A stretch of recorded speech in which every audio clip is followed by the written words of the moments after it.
Good morning, everyone. Today I will be presenting about the topic using analytics for strategic planning under business analytics in decision making. In today's fast-paced and competitive business environment, organizations can no longer rely solely on intuition or experience to make critical decisions. So, strategic planning is essential because it allows organizations to define long term goals, align resources, and prepare for future challenges. Throughout this presentation, we will explore how organizations can leverage descriptive, diagnostic, predictive, and prescriptive analytics to make informed strategic decisions. We will also discuss the benefits of data driven planning and how analytics can turn uncertainty into a competitive advantage. By the end of this presentation, you will see that analytics is not just a tool because it's a critical foundation for strategic decision making in today's dynamic business landscape. What is strategic planning? It is a long term process of setting organizational goals. It involves aligning resources, capabilities, and actions. Analytics help organizations make data driven decisions instead of relying on intuition. So, ang strategic planning is basically the long-term process of setting an organization's goals and deciding how to achieve them. Hindi lang siya simpleng pagpaplano, it's more on creating a clear direction for the company so everyone knows where the organization is heading in the next few years. So, sa strategic planning, leaders identify what the company wants to accomplish and what steps are needed para ma-reach ang mga goals na yon. So, kasama rin dito ang pag-align ng resources, capabilities, at actions. Ibig sabihin, hindi pwedeng may plano pero walang sapat na tao, budget o skills para gawin ito. The organization needs to make sure that their strengths match their strategies.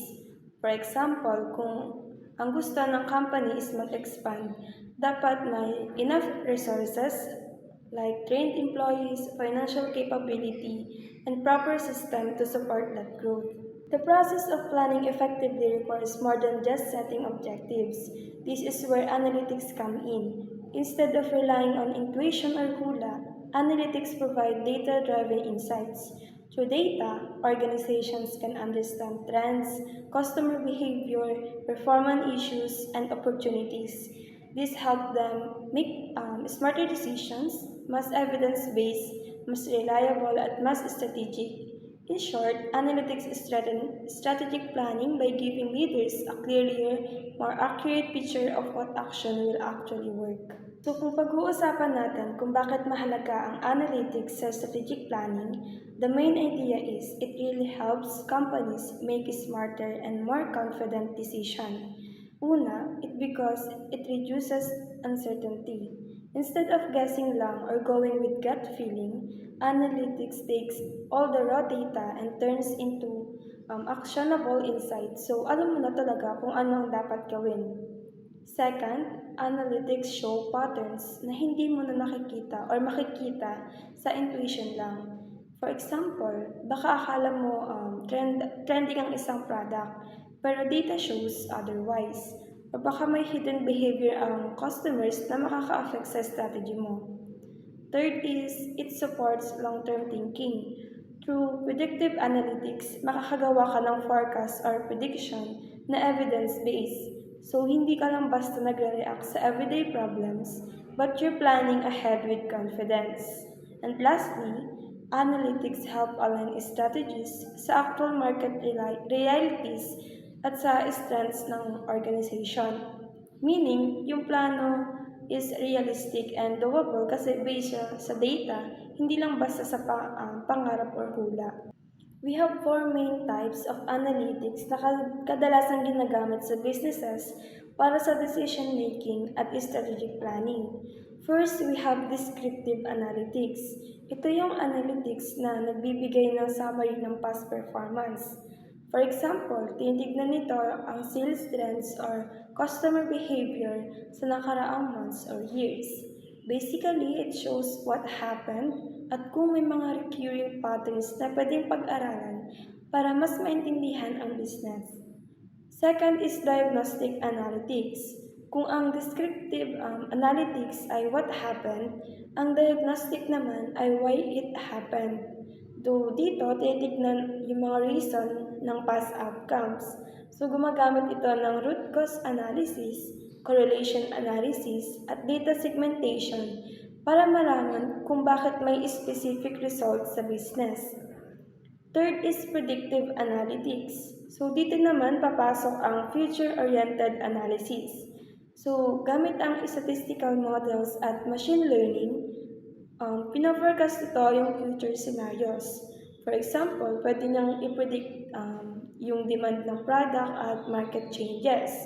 And lastly is yung predictive analytics. So ito yung pinaka-actionable sa lahat. Hindi lang siya nagre-report or nag-forecast. Sinasabi din niya dito kung ano yung pinakamagandang actions na dapat gawin. So ginagamit dito ang optimization models, simulations at scenario analysis para makapagbigay ng recommendation na align sa business goals.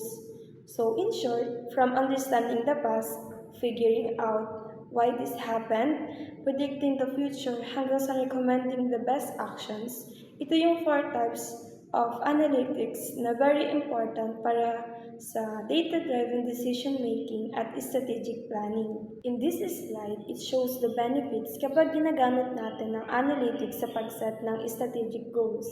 So first, we have one of the main benefits dito is it helps make sure na ang goals ng organization ay smart, meaning specific, measurable, achievable, relevant, and time-bound. Hindi lang basta goal na gusto namin tumaas ang sales, kundi malinaw, may numbers, realistic, relevant sa mission ng company at may deadline.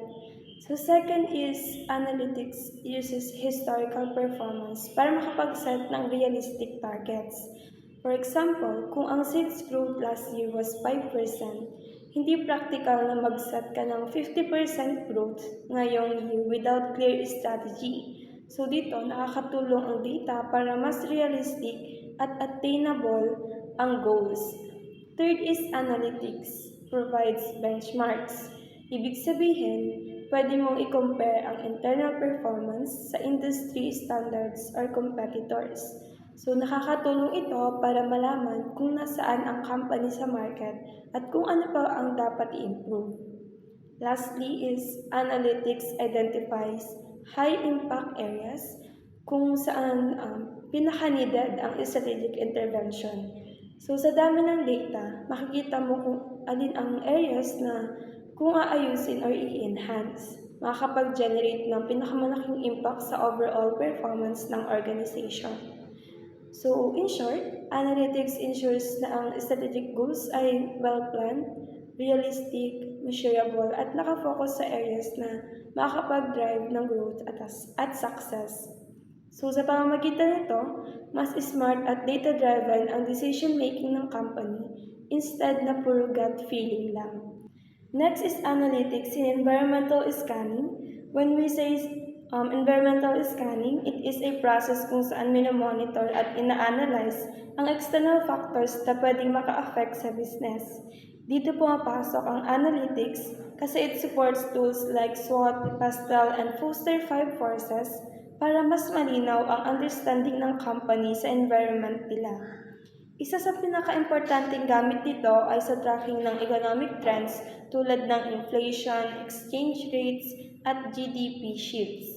Sa pamamagitan ng data, mas madaling makita kung paano maapektuhan ang business operations at financial planning ng company.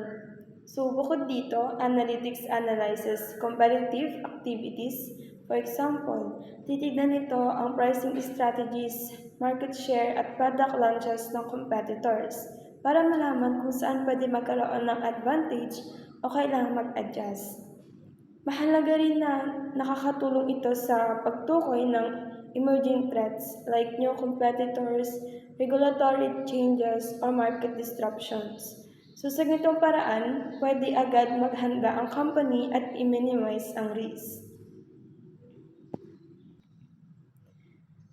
At hindi lang threats, analytics rin detects new opportunities. For example, pwede nito makita ang untapped markets, potential customer segments, o bagong technology innovations na pwedeng i-leverage para sa growth. So, analytics makes environmental scanning more precise and actionable dahil hindi lang pure observation nakabase sa data ang insights. Mas ready ang company na harapin ang challenges at samantalahin ang opportunities sa market. Next, we have analytics in setting strategic goals. Basically, ginagamit nito ang predictive models para ma-anticipate ang future demand, sales, or cost. Sa halip na mag-guess lang, nakabase sa data ang predictions kaya mas reliable ang planning. Nakakatulong din ito sa scenario planning kung saan pwedeng planuhin ng company ang iba't ibang possible futures like pagtaas or pagbaba ng demand or changes sa market. Kasabay nito, it provides estimates para sa resource needs tulad ng manpower, inventory, at budget para maiwasan ang shortage or sobra. Forecasting with analytics help organization plan smarter, allocate resources efficiently, and prepare for the future. Mas proactive ang data-driven ng decisions, kaya mas mataas ang chance ng success sa long term. Next is data-driven strategy formulation. So, ginagamit dito ang data para evaluate ang iba't ibang strategic options tulad ng market expansion versus product diversification gamit ang simulations. So, sa ganitong paraan, nakikita kung alin ang pinaka-effective strategy bago ito i-implement. Kasabay nito, mamimeasure ang risk at potential returns ng bawat options para mas inform ang decision making. Nakakatulong din ito para identify kung alin sa mga strategies ang pinaka-align sa market opportunities at strength ng organization para maging realistic at achievable ang goals. So sa using analytics for strategic planning, ang role ng analytics sa supporting strategy implementation ay super crucial. Una, through dashboards, makikita agad ang real-time key performance indicators, kaya hindi na kailangan maghintay ng reports para malaman kung on track ba ang strategy.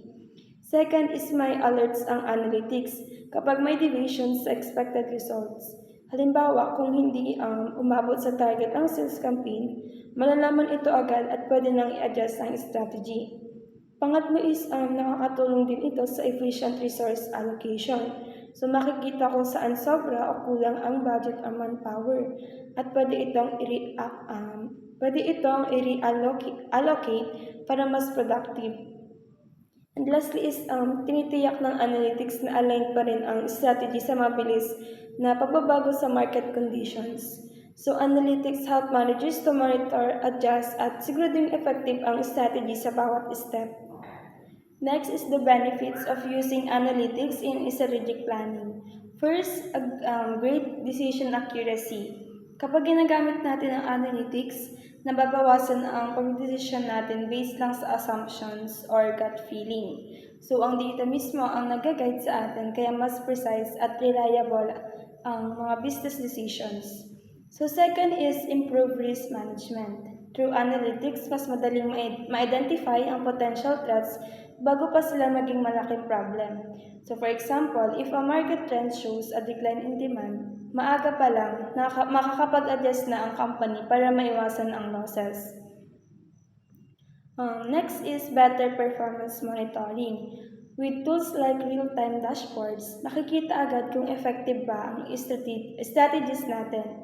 Hindi na kailangang maghintay ng end-of-month reports, instant feedback ang meron tayo para ma-optimize agad ang operations. Then, clear priorities. Analytics help focus on resources and efforts na high-impact areas. Instead of spreading resources thin, nakakapag-prioritize tayo kung ano talaga ang makakapag-drive ng growth. Finally, stronger competitive advantage. Dahil data-driven ang decisions, mas mabilis at smarter ang strategies natin kumpara sa competitors na umaasa lang sa instincts. So overall, analytics not only improves internal processes but also strengthens the company's position in the market. In conclusion, analytics give organizations a clear, evidence-based foundation for strategic planning. By integrating descriptive, diagnostic, predictive, and prescriptive analytics, companies can build strategies that are data driven, forward looking, and adaptable to change, ultimately leading to sustained long term success. That's all, everyone. Thank you for listening.